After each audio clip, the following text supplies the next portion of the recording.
I'm Bob Andelman, and this is the Mr. Media Interview.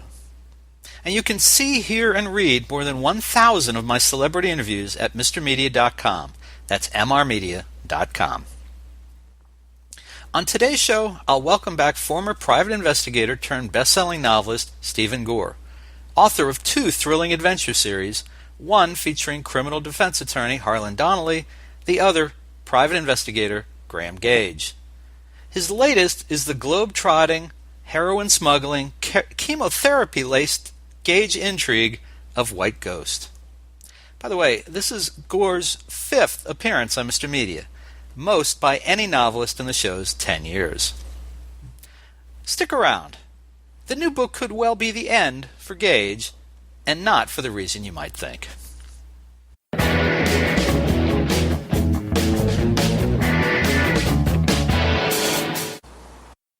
Whether San Francisco private eye Graham Gage solves his latest case or not, his odds of lining up his next one are looking pretty thin. Graham Gage has non-Hodgkin's lymphoma, cancer, and it's killing him. Gage, the hard-working, world-traveling, great friend to have in a crisis hero of 3 previous novels by Stephen Gore, stands tall in his 4th thrilling adventure story, White Ghost. But is it his last hurrah? I'm not telling. But what I will share, and what Gore himself will likely describe in moments, is that Gage's illness came to him organically. That's right, author Stephen Gore had it first. But Gore, a real American character, has kept his cancer at arm's reach for 15 years. Now, I'm not sure the same can be said about Gage. Mostly, that's because I haven't read to the end yet. I'm about 2/3 through the book. I didn't want to spoil the conclusion by accident for anyone. Now, Stephen Gore has become one of my favorite American novelists, a point I can prove definitively by saying that this is his 5th appearance on Mr. Media, tying him overall with only sports writer Peter Golenbach. That's how much I like his work. Stephen Gore, welcome back to Mr. Media. Thanks for having me again. I appreciate it. My pleasure. Congratulations. 5-time club. Thank you. I like that record. We always have a good time. We do. And I'll have to let Peter Golenbach know it is actually a club now. He's not the only member. No. All right. So let's go to the end. What I want to do is I want to ask you if there'll be more Graham Gage stories, but I also don't want to spoil the conclusion of White Ghost. How do we handle this? I'll just say I don't know. Okay. You haven't read to the end either, apparently. Well, see, you can always do a book as a long flashback too. Okay, that's true. Yeah, so that's true. Prequels and all that kind of stuff. Sure. Yeah, if you treat Gage as a comic book character, they never actually die anyway. So right. They find a way to come back. He's a bit of a superhero, isn't he? I mean, he does some pretty incredible stuff. I wouldn't call him a superhero. No?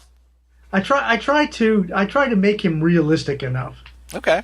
That I don't push at least I hope I don't push the limits too far of what's reasonable or humanly possible. But he's so damn smart, you know. He's smarter than I am. Well, I mean, isn't that great that you can write a character that can be smarter than you? Sure, because I get a chance to write, think, rewrite. In real life, we don't. We just have to do. And I know in my own career, there are many occasions I wished I had time for a rewrite. Definitely get that. There's another guy who's been on the show a couple of times, a writer named Drew Chapman. His first book, novel. He also writes for film and TV, but his first novel was called The Ascendant, and then I'm blanking out on the title of the second one. It's been out a few months, and his character is this super genius guy who winds up working with the CIA, and there's a lot of stuff, international intrigue. And this guy is, I mean, when I say super genius, I mean Wile E. Coyote super genius kind of thing. And, I said, is it really hard to get in that guy's head? Because you really have to be as smart or smarter than he is to write the book. And he said it can be a bit challenging. Right. Well, I guess my thinking is you can't. I guess what bothers me is like in television shows now, like these crime shows. I haven't watched it, but there's one where the guy takes a pill and is a genius. Right. You know, more and more television shows, and I think books rely too much on superpowers, the perfect memory, perfect recall, whatever else. Well, nobody has that, and I haven't read this guy's work, so I'm not criticizing. I don't know what his approach to this is. But I've seen these books where these people have these eidetic memories, where they can remember everything, and when they're in a plot corner and the author doesn't know what to do, well, then the guy has a recollection, and then that solves the problem. Right. Well, at most, what good investigators have is kind of a sticky memory. It's not a perfect memory. It's not perfect recall. Is that you can remember maybe faces or remember places or you have, some things kind of stick that when you kind of search your memory, you may come up with something. But it's not a superpower. It's just a little extra. There are, every police department of the country has these fugitive details. And the officers that are in those details are people who have that kind of sticky memory. That if John Smith is on the lam and they need to find him, they can kind of put together who his connections are, where he's likely to go, because they have those. They'll remember the apartment block that they last saw him on or something. But it's all hint. It's all leads. It's not this perfect. It's not the answer. So I think there's, the contrast is if you go back to the 40s and 50s, those crime movies. Those writers didn't need superpowers for their characters. They, investigation is grinding it out. It's showing up, And those guys got beat up a lot. That's the unrealistic part. Where they take a punch and are up fighting back or showing up the next day unbruised, that kind of thing. Yeah, that's the part I find more unlikely than. I have to add, in the case of Garrett Riley, the Drew Chapman's character in The Ascendant and such. I wouldn't describe him as having superpowers. He is a little bit brighter than the average. He's a lot brighter than the average person. He's the kind of person that the CIA seeks out because they see connections where other people don't see them. I think that's kind of his thing. Whether it's in that's ideal. Yeah. That's perfect. It's that conceptual aspect that I really appreciate. Is being able to see from a perspective that other characters can't see, and then see some connection that exists in the world.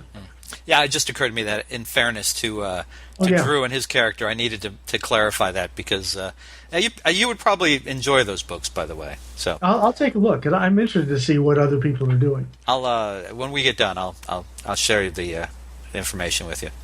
Okay. Everyone else, you'll have to look him up, but Steve, I'll give the information to.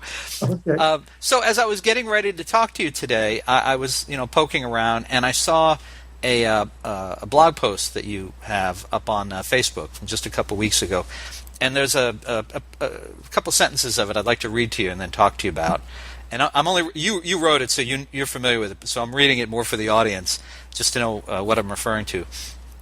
But in reference to White Ghost, the new book, you say, the adversity Gage faces in the novel is more urgent than mine, a chronic and often treatable but ultimately incurable form of lymphoma. The oncologist's original prognosis of my time from diagnosis through treatments to death turned out to be overly conservative, and I am still riding, the prognostic bell curve, first traveling up and then down the sweeping arcs, and now along the thinning tail. So you and I have spoken off-air over the years about cancer. It's something we both have battled in our own way, although, as we've discussed, my diagnosis was far less life-threatening than yours. Are you comfortable talking about what's gone on with you in any terms? And disclosing a little more to people? How was your cancer found? When? And obviously it's been at least 15 years. And how are you dealing with it today? Well, it was, for lymphoma, usually there's some lymph node that expands, or you have some physical symptoms, nausea, whatever. There's a whole variety of things. And I just, noticed a bump on my neck and went in to find out what it was. And I ended up down at Stanford at the a neck specialist. They did a biopsy. It came out negative. The doctor I dealt with there said, I think we need to go take a look at this thing. They did a needle biopsy. It came out negative. So, they did a regular biopsy, and then they found it and, did what they call staging to find out how expansive it is and, the type. And so I was already stage 3 at that point, and which means it was pretty, widespread, upper body, lower body kind of thing. But it was still contained within my lymph system, and it was slow growing. That there was a sign, an indication that it is, the dangerous thing about non-Hodgkin's lymphoma, at least my kind, is that it moves from slow going to fast growing, and it can happen in just a matter of weeks, and then it sort of goes wild. And so I was, it was stage 3, but it was still slow growing. And so the idea was, and this was a kind of a transitional stage in the treatment of lymphoma, where Stanford was in the middle of some studies that showed that if it's still slow growing, then don't treat it right away. Don't sort of burn that bridge. In contrast to, say, MD Anderson, which was still leaning toward, quick treatment for everybody. And there was another thing at Stanford too. It used to be that when they did biopsies, those sort of initial surgery in lymphoma, if you had a something in your neck, they would then sort of take out everything along in here. Stanford, kind of figured out that, well, if it's a systemic disease anyway, then taking out a little bit of it, even a bunch of lymph nodes, isn't going to make it any better for you because it's all over the place. So back then, the thinking was, kind of the 3 bites of the apple, that you could do chemotherapy a couple of times, and then you could do a stem cell, transplant, and then that's, pretty much it in general. And for people in my stage, life expectancy, well, now it's improved, but back then his guess was I'd need treatment in a year or two. It would last about 18 months, do it again, last about 18 months, do it again, and, whatever. So as it turned out, I didn't need treatment for 9 years. Really? Yeah. And by then, and at the beginning, I had just great doctors at Stanford, not only in the neck guy, but my first oncologist. Of course, it's a research hospital, so these people are always doing their own research and watching everybody else's. He said, well, we're starting trials on some so-called sort of immunotherapy. We don't know whether they're going to work. There's a whole range of things we're trying to do. And so hopefully we can keep you alive long enough until we find one of these. And I started watching these things, and of course he was giving me updates, and I have a brother-in-law who runs a company that does clinical trials, so every week he'd send me the latest on these things. And so we were in particular watching a drug called Rituxan, which was one of the first of these things, and watching it progress from phase 1 to phase 2 to phase 3 to standard treatment. And sure enough, when mine kicked in, there was no issue of, no panic of, well, what are we going to do? What are we going to do? By then, my oncologist retired. I had somebody new, and it is predicted in just a matter of a couple of weeks. This went from slow growing to just explosive. Where I had one mass that was 9 inches long. Oh my God! Like this. So, often what people worry about is when they get the bad news they need treatment. It's, well, what are we going to do? Well, that was all settled for me. So there was no issue. And the data is great for that drug in combination with standard chemotherapy. There was at least an 80% I'd have some response. All the chemotherapy acts really quickly. It's pretty violent stuff. Yeah, it is. So, obviously because of the situation I was in, they checked me in the hospital and they, started that night. And within a matter of hours, these tumors started shrinking. So right from the get-go, I knew I was part of that 80%. And then it's a matter of another, between the 5 more months of treatment, the chemotherapy, and then another 18 months of, the just follow-up treatment. And, by the end of it says combination or Rituxan plus chemotherapy. So you do that combination for, I don't know, I can't remember now, 12 to 18 treatments, something like that. And then I made enough progress that they dropped the chemotherapy part and just did the Rituxan for another 18 months. So that was my experience, which was, relatively easy as these things go, because I knew I had a response, and then in 5 months I knew I had a good enough response. The point of this treatment ultimately is to get you back to where you started. It doesn't cure it. It's for my version, and it's at the DNA level. It's going to be there. Mm-hmm. And so if you do a PET CT, it's going to light up wherever you've got this cancer. That's just the way it is. So it's there. So that's the incurable part of it. It sounds worse than it really is. Well, what I was going to ask you is those 9 years that you went knowing you had it, but it was slow growing, but it wasn't being treated. I don't know about your wife. My wife would be insane for 9 years, thinking, how can we not do something to treat it? We have to do something, and you didn't. You obviously you must have had incredible faith in your doctor, who I find it interesting that you mentioned that you have outlived his career and have gone on to the next doctor, which says something in and of itself. But there had to be moments when in those private moments, just you thinking, or just with your wife, you had to have some moments in 9 years going, geez, what if this wasn't the right move? What if I should have treated it? Well, ultimately, the funny thing, he left it up to me, in effect. He said, this is what our thinking is. Other hospitals, other cancer centers have different ideas. And so he basically said is, if you, this is what he said. He said, I think you're the kind of guy who can live with it. And I said, that's fine. I can live with it. Wow.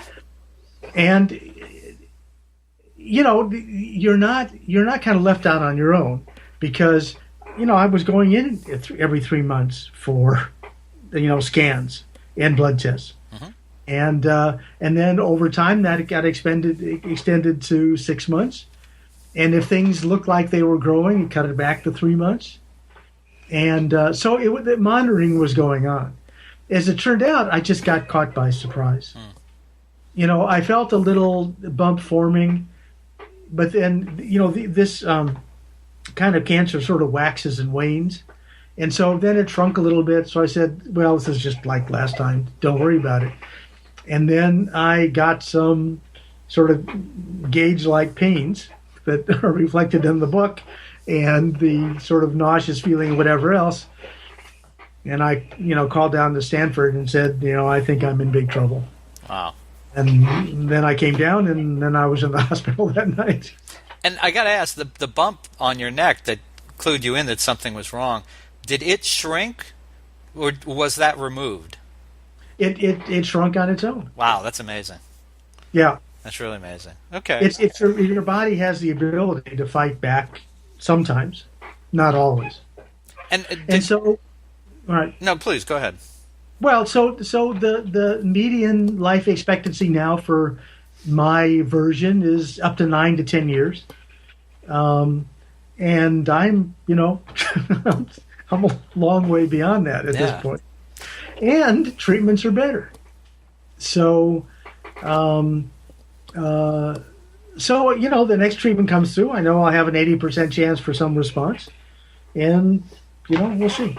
And it's interesting to point out that in that 15 years that you've been aware of this and dealing with it, you started a completely new career. You went from private investigator, globe-trotting private investigator, if you will, to novelist. I mean, you've written seven novels. Right. You went on a whole different path. Right. It's very different from 20 years ago when what you were diagnosed with probably would have been assumed to be a death sentence immediately, or within a very short time, and things have changed. Right, things have changed a great deal. Yeah. I mean, it's not clearly. I can say I just went through with a friend, same age, someone I was a college freshman with, who had been having lower back problems and was seeing a chiropractor, and finally the chiropractor couldn't do anything to relieve his pain, and said maybe you should go, get an X-ray or something. And right. I think he went to an ER. They sent him and he was discovered to have stage 4 pancreatic cancer, and a week later we lost him. This was just like a month ago. So yeah, the miracle that has been your treatment and keeping it at bay, unfortunately, it doesn't extend to all types of cancer. And I say, it doesn't even extend to all kinds of lymphomas. Right. In the last 6 months, I've known 3 people that have had various kinds of lymphoma that were diagnosed. All 3 are dead. One actually he was diagnosed about a year ago. He died after 10 months. Next door neighbor of my mother-in-law, about a month and a half, and another sort of a distant relative, diagnosed so late a week.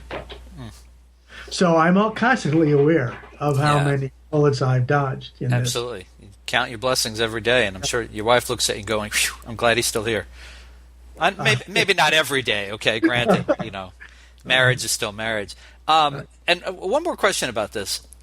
Did going through this over the years and treatment, I mean, there was President Obama appointed Joe Biden as vice president to be kind of his focus. He wanted him to focus on a moonshot for cancer. Has it become a political issue for you in any way? A social issue? Has it changed, your attitude?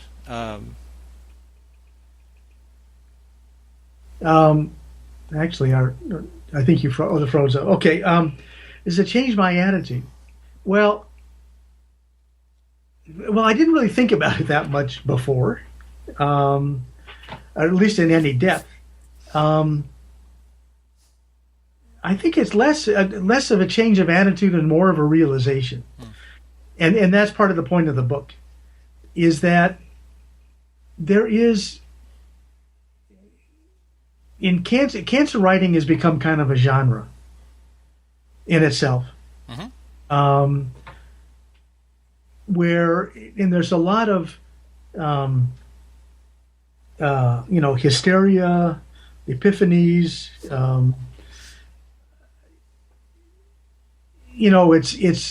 I saw some athlete who got diagnosed with some truly minor kind of cancer, talking about how this was her 9/11. Right. And you see other actors, nothing will ever be the same again. Well, unless it kills you, unless it disables you, everything is the same again. Life goes on.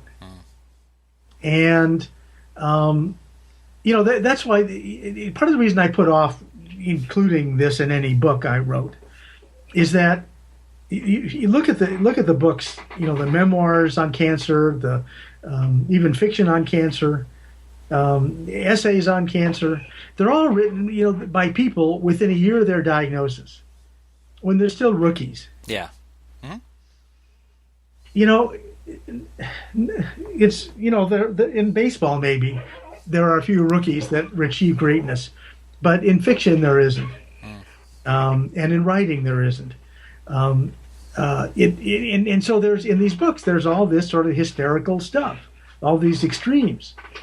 Well, maybe that for a lot of people that's the first year of extremes, but it fades away. They think that's what life is going to be like forever. Is life, life after cancer is going to be so fundamentally different than life before? It isn't. Mm-hmm. The fact is, people carry on. They are who they are, and they do what they do. Right. And people may rush out and do volunteer work to say I want to give something back before I go. But then, it's just no different than any other volunteer thing. People do it for a year and then they go on to other things. And, people set standards for themselves. Now that I have cancer, now that I understand mortality, I'm going to be nice. Mm-hmm. I'm going to be Zen-like in my, approach to the world. Well, nobody can be that way. I mean, somebody rams into the back of your car, you're going to be Zen-like? You forget you have cancer and a heartbeat and are out of your car saying, what are you doing, you idiot? Right. I was going to say, suddenly, the moment somebody drives their car into you, we're all from Brooklyn. Right. Hey, what the fuck's the matter with you? Right. Yeah. Exactly. So you set standards for yourself that people can't meet. Right. And they say, and then of course there's associations that if you lived a stressful life, your cancer is because you lived a stressful life, and so people are doing all this meditating, and then the cancer comes back and they blame themselves because they didn't lower their stress, or they didn't eat kale every day, or whatever the latest gimmick is, and so then it's blaming the victim. Cancer is biological. You can't think it away. You can't think to cause it. It just happens. Right. And so I think a lot of this as I said, it's become kind of a genre. And part of the point of this book is to say, well, no, people carry on. Right. They get cancer doesn't mean they don't have to return the power drill they borrowed from the neighbor. You're in this web of life, and you continue living it until you're done for. And that's part of the point of this book, is to show, somebody acknowledging what he's got, but still seeing that he has obligations in the world and trying to fulfill them the best he can, given his condition. So why Gage? Why not Harlan Donnally, your attorney? Why not Gage's wife, for example? It could you could show him dealing with her cancer. Why Gage and why now? Well, because Gage is, in a certain way, he's the alter ego. He's kind of, he was my first character, and I quite explicitly based him on places I worked, the kind of people that I dealt with. So I kind of, saw the world through his eyes and had him see the world through my eyes. Donnelly is different. He's a much different character. I understand his sort of moral view of the world, but he's got problems that would be too complicated. But Gage is, I think that's why he's closer to me. And Faith, his wife is in the book, is very similar to my wife, though she's an anthropologist and my wife was a private investigator.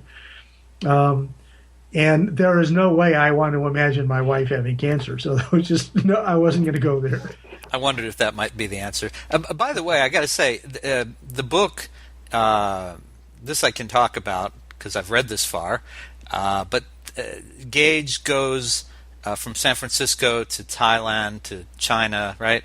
He's globetrotting quite a bit. I have to tell you that the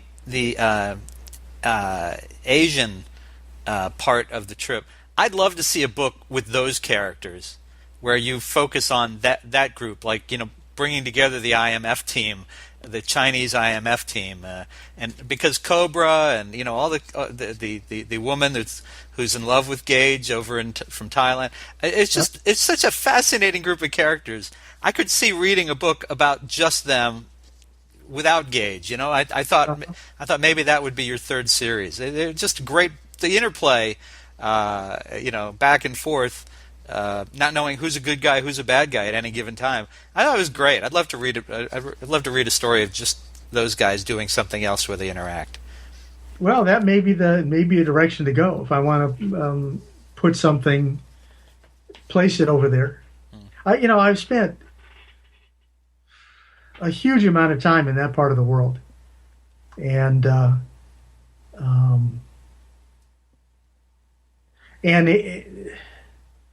and very often you just don't know who the good guy is. But that's the same, in other parts of the world. And you realize how much the world turns on trust. Mm-hmm.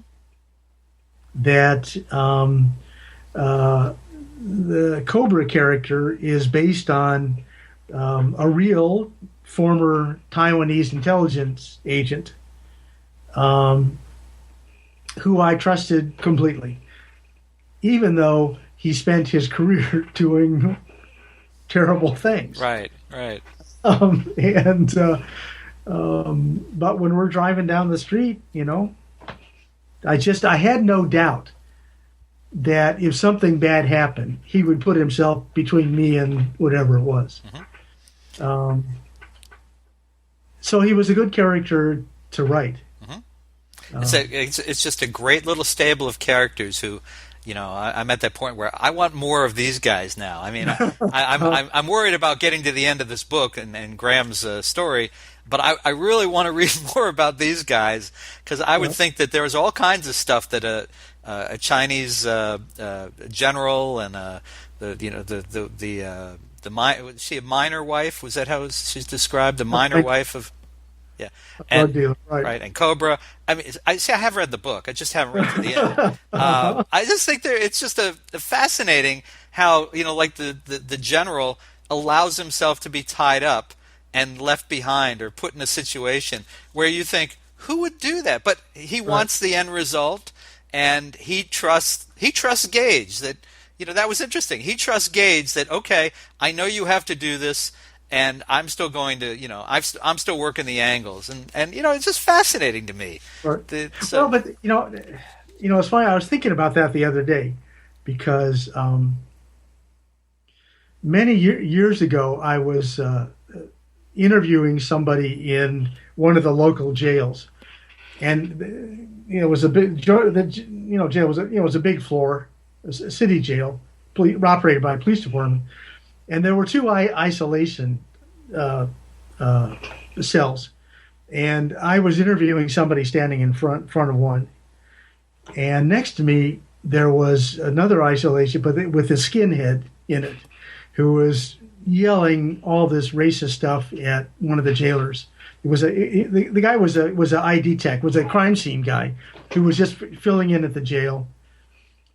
I knew him very well. I'd been to his house for dinner. And so this skinhead was yelling this stuff, and James was his wife. He was under a lot of pressure. His wife was then dying of breast cancer. She was just within a couple of weeks, and he just kind of had enough, and he popped the door open and just slugged this guy. Guy went back. I heard his head hit the metal bunk. I stepped over there, pushed my way past James, make sure this guy was still alive. I said, I got to call it in. And he says, I know. Well, that's kind of a, there is that, and of course I did. Yeah. And that was, and he paid for it.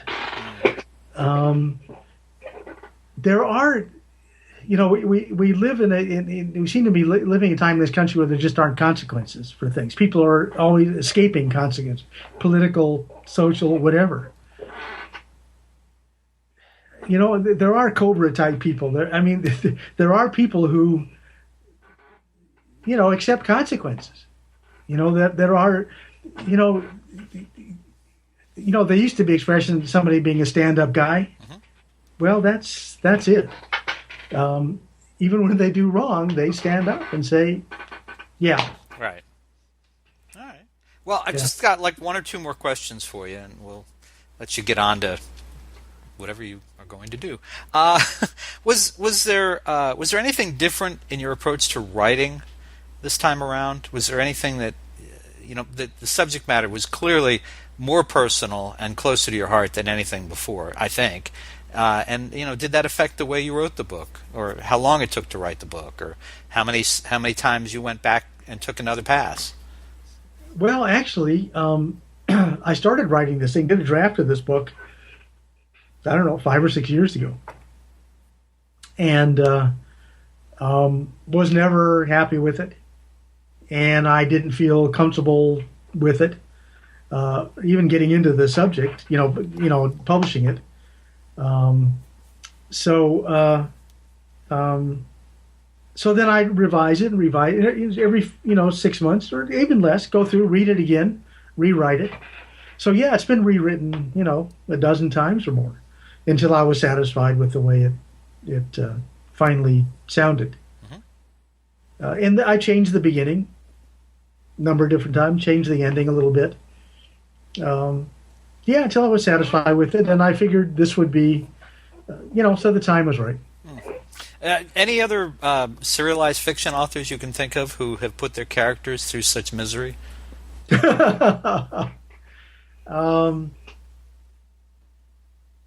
Geez, not that I can think of. I can't remember. I've read a number of the Travis McGee stories, the John D. MacDonald. But I can't remember. It seemed like late in Travis McGee's career, he was dealing with more types of things, but nothing like this, I don't think. Jeez, I haven't looked at those books, and I'm dating myself since they came out. It's all right. On the crime wise, there has to be other people that have done it. It's kind of an obvious thing to do in terms of. Writers are always looking to put their characters in difficult situations. And, this comes to mind either because it's happened to the writer or it's happened to somebody else and they see some similarity. Partly, I guess I say too, is I wanted both Donnally and Gage to be authentic characters and what they deal with to be authentic. And,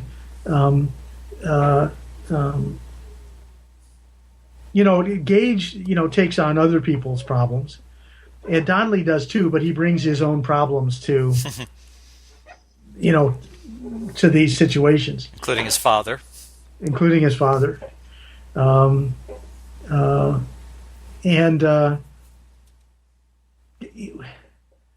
the difference is Donnelly's an angry guy. When there's something bad in the world, he's sort of infuriated by it. And, whether it's police planting drugs on somebody or, a criminal defense lawyer who's suborning perjury. And Gage is more cerebral and more analytical. He feels the same thing, but not quite in such an extreme way. Partly, I think that made him a better character for this kind of subject. All right. Last question. What's next? I'm going to guess it must be a Donnally book, since I don't want to know if there's going to be another Gage book. Well, actually, there are some sort of themes, sort of more philosophical themes that run through all these books that have to do with are perceiving the world, the social world clearly, about what obligations arise out of the roles we have in the world. So I've been working on a series of more mainstream short stories, and I've sort of got a book of those collection together that deal with those kinds of issues, where it's all about all men, trying to think through the situations they're in their lives. And in every story, the person has to take some action. So he's got to think through pretty philosophically what his situation is, what the social world is like that he's part of. So that's what I've been working on probably for the last year or two since I finished the last version of this. Does that have a title or a pub date? No. Okay. No, I'm still haven't even tried to sell it yet. All right. That's new. And the other thing I've been working on, actually, I was just at Illinois State University giving a presentation on realism in fiction. And so I've been, puzzling with that issue. And what's realism in fiction, and what can fiction have to say about choice in the world? Particularly, it puzzles me that why crime fiction has so little to offer the public in terms of social criticism. That when in the time since the Black Lives Matter movement has started, no one has ever said to me, if you want to understand institutional racism, read X, Y, or Z crime novel. Why is that? That's a good point. People who are doing crime fiction, they're supposed to learn about that world. And what I've discovered is that, and that's what kind of brought me to the issue of realism. And I realized how sprung crime fiction is from the reality of crime. Mm-hmm. That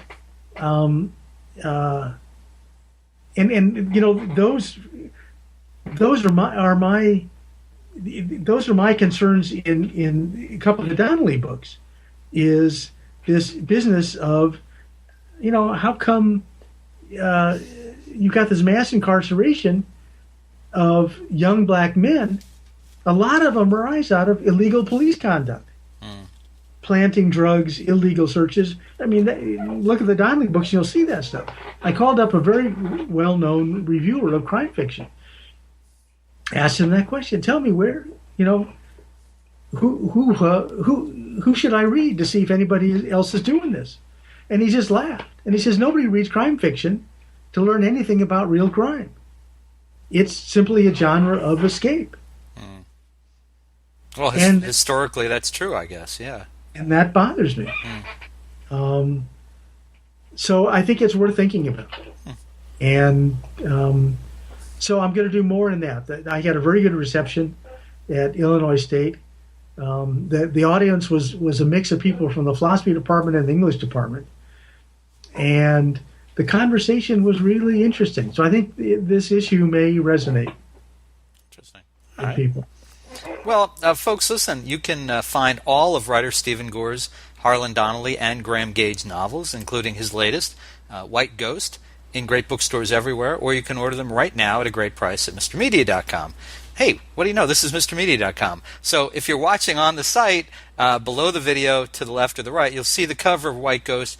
You can click on it, order it, and have it, electronically in seconds, or you can have a physical copy probably in a day or two. With those drones these days, maybe they'll just deliver it right to your house as soon as you click. Website is still StephenGore.com, I believe. That's it. All right. Stephen is Stevengore.com. Twitter, Facebook, where are you these days? I've got a Facebook under Stephen Gore. And also the full essay that you quoted from is both on my webpage and on the Facebook page. And a similar version is at the end of the novel. Okay. Which describes what you talked about, and also give some background of the case I was working on while I was undergoing treatment and how it kind of relates to the book. Okay. Well, I haven't gotten to the end of the book, so I didn't know that, Steve. Okay. Well, listen, Steve Gore, congratulations again on the book, but also, more importantly, on being a 5-time, guest on Mr. Media. Much more important, I think. And I hope a certificate is in the mail. Oh yeah. You keep an eye on the mailbox. You do that. I want a certificate. I'll hang it right up there. All right. Maybe we'll have to create now that we've reached the point of having guests who've been on 5 times. Maybe we need a certificate. I think you need one. The 15-timers on Saturday Night Live get a silk coat, but don't hold your breath for that. Okay, I'll frame it myself. I'll see what we can do. Anyway, Steve, my friend, continued good health, and thanks as always for joining us on Mr. Media today. Great. Thanks for having me again.